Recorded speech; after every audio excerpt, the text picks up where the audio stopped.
কথাটা কেমন যেন মনে হইলেও বাস্তব এটাই যে আপনার লাইফের ডিসিশন আপনি নেন না। এটা বাই ডিফল্ট মনে হয় যে আপনি হয়তো নিচ্ছেন, কিন্তু আদৌ আপনি নেন না। কারণ দেখেন, আপনি কতটুকু পর্যন্ত থিঙ্ক করতে পারেন ফিউচারে, যে আপনি যদি আজকে এই ডিসিশনটা নেন, কালকে অথবা 10 দিন পর সেটা আপনার হচ্ছে ওয়ার্ক টু ওয়ার্ক ভ্যারি করে, যে সেটার রেজাল্ট কবে আসবে।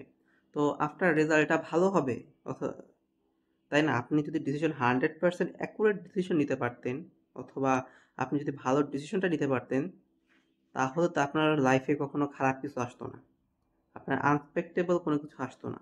তার মানে আপনার লাইফের ডিসিশন আপনি নিতে পারেন না। এটা জাস্ট একটা আর কি আপনার আমার মনের ভ্রান্ত ধারণা যে আমরা হয়তো আমাদের লাইফ ডিসিশন নেই। এটা বাই ডিফল্ট আল্লাহ তাআলা সেট করে দিছে যে আমরা আমাদের লাইফে কি করবো, আমাদের ফিউচারে কি হবে, আমাদের রিজিকে কি থাকবে, সব কিছুই আছে। আমরা জাস্ট খালি কনসিয়াস কি করব, নেক্সট কি করব, কোথায় যাব, কি হবে না হবে, আমরা বিশ্বাস না করে জাস্ট দৌড়াচ্ছি, এবং ভুলভাবে দৌড়াচ্ছি। আমরা কাজ না করে শুধু সময়টা নষ্ট করছি। দেখেন, আমরা যদি আল্লাহর উপর বিশ্বাস করতাম 100%,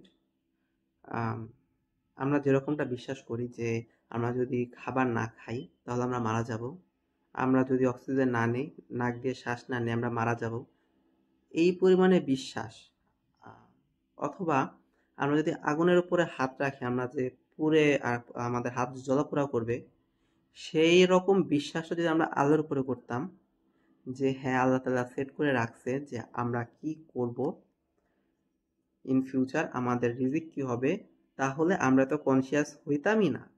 আমাদের সমস্ত টেনশন থাকতো যে আলহামদুলিল্লাহ, আল্লাহ যা দিছে এটা ভালো হয়েছে, আর নেক্সট আল্লাহ আমাকে হয়তো আরো ভালো দিবেন। যদিও খারাপ দেয়, এটা আমার জন্য ভালো, আর নেক্সট আমাকে আমার জন্য আর ভালো কিছু দিবেন, অ্যান্ড আল্লাহ যে ডিসিশন দিবেন সেটাই ভালো আমার জন্য।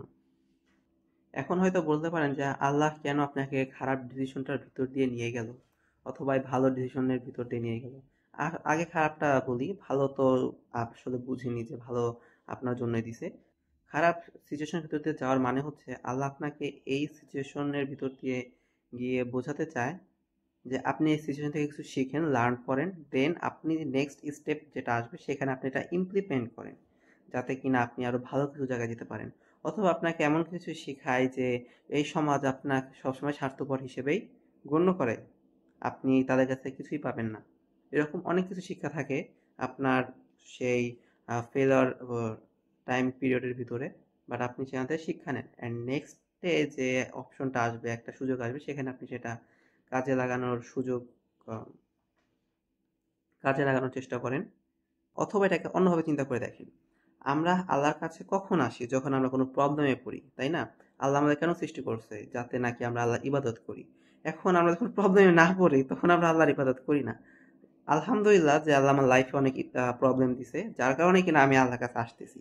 সো আপনি যদি অ্যাকচুয়ালি ইমানদার হয়ে থাকেন, অথবা আপনার যদি কিছু ইমান থাকে, আপনি খুশি হবেন যে আপনার লাইফে প্রবলেম আছে, অ্যান্ড যার কারণে আপনি আল্লাহর কাছে আবার ছুটে যাচ্ছেন যে আল্লাহ, আমার এই প্রবলেমটা হচ্ছে আমার লাইফে, এটা আমার সলিউশন করে দেন, আমার এটা থেকে আমাকে ধৈর্য ধারণ করারও শক্তি দেন, এর থেকে বের হওয়ার পথ খুঁজে দেন, আরো ভালো কোনো অপশন খুঁজে দেন, এরকম আমরা আল্লাহর কাছে যাই, নামাজ পড়ি, দোয়া করি।